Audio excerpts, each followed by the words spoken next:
tell you about the philosophical axis found in Jogja. That is, starting from Merapi Mount, Tugu, Keraton, Panggung Krapyak, and last in South Beach in Jogja. First, we go to Mount Merapi. As one of the natural elements, that is a source of life must always be well cared for. That is necessary so that the relationship between society and nature is not exploitative. Instead, this relationship is more mutuality protective so as to create mutual harmony.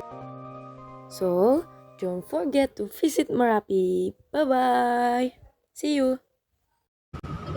Hello everyone, I want to describing of history of Tugu Jogja.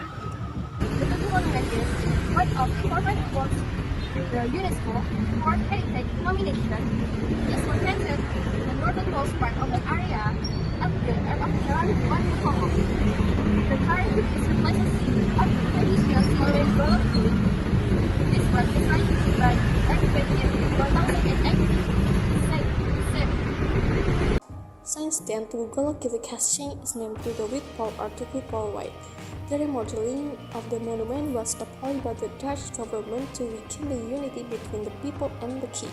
However, this tactic was soon realized and followed by the people of Jogja. Shortly after, Tugu Pool White was inaugurated by Sri Sultan Hamengkubuwono. Quoting from the book Sang Putra Pasifik Pengejar Mimpi by Abner Charles Tindi, Tugu Jogja was established in 1075 by Sri Sultan Hamengkubuwono I. 1 year after the establishment of the Yogyakarta Palace, the existence of the Jogja Monument has symbolic value is backmarked for the direction of the Sultan to mediate Peking Mount Merapi. Therefore, the construction of this monument follows the direction of the imaginary line between Mount Merapi, Tugu, the palace, and the South Sea. Okay guys, thanks for tuning in. Next we are Keraton Yogyakarta. Hello, next in the Keraton Yogyakarta. Let's go. Keraton Yogyakarta, also known as Keraton Yogyakarta Hadiningrat, is a traditional palace that is the cultural and governmental center of the Sultan of Yogyakarta in Indonesia.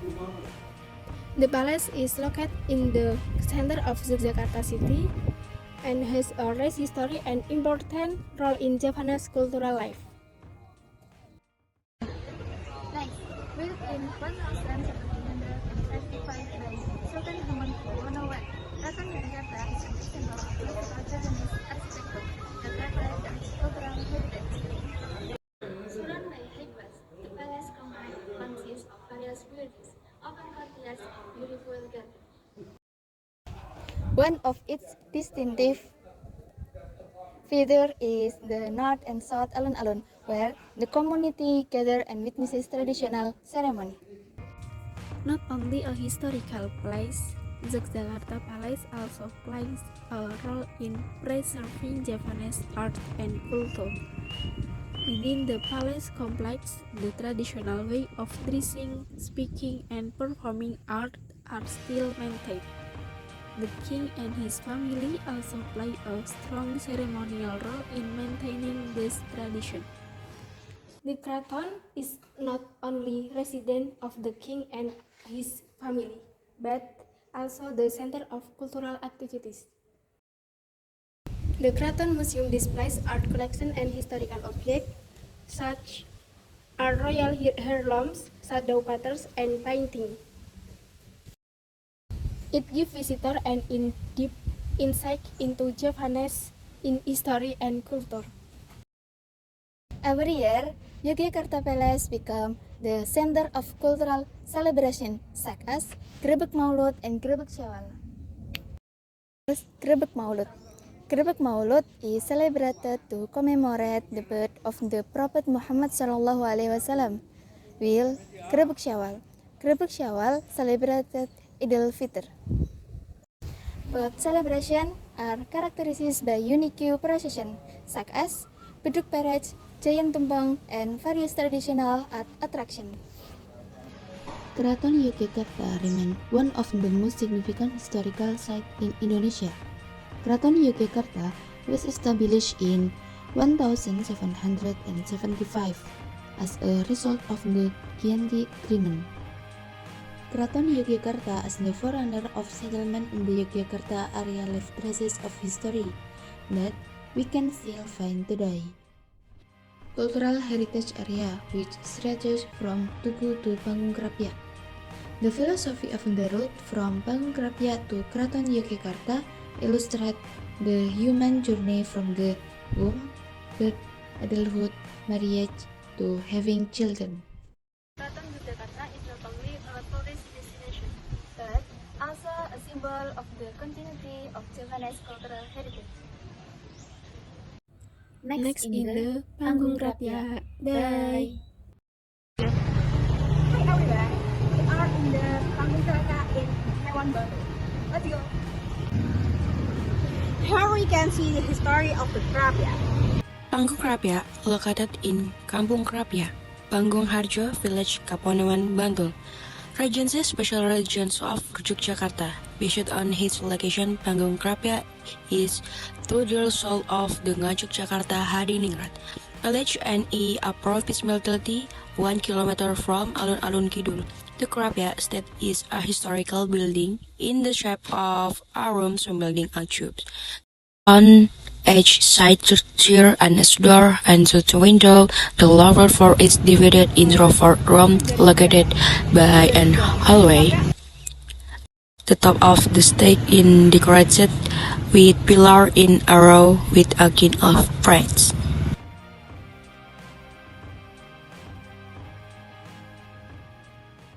The Islamic Mataram royal family really like to hunt in this place. One of them was Prabu Hanyokrawati, son of Panembahan Senopati. His passion for hunting caused him to die in the Krapyak forest in 1610. The Krapyak Estate was built around 1760 by Sri Sultan Hamengkubuwono, who had the same hobby as Prabu Hanyokrawati, namely hunting. The building still looks sturdy, although several parts were damaged by the earthquake 1 May 27, 2006.